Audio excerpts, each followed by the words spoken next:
This is not rare. This is like an 88, 89, 1500 Chevrolet.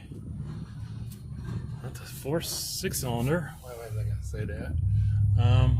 Kind of cool. I will show you what's rare about it. You don't see these almost never. It's got the sweeper gauge on there,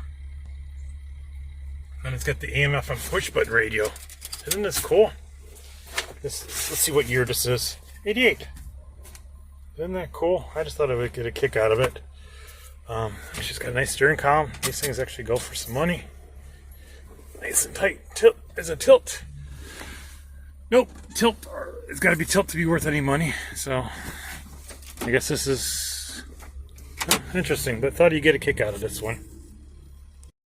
Another thing that's interesting too, hand cranks. You don't see those too much anymore.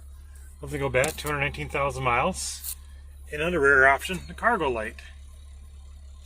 It's got some options. I think this is for like, yeah, fresh air, fresh out. So it goes this way.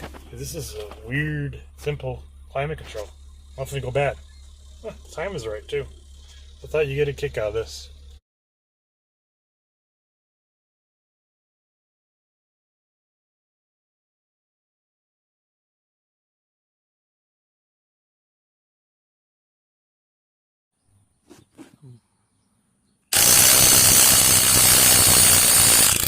That's how it bounces her off.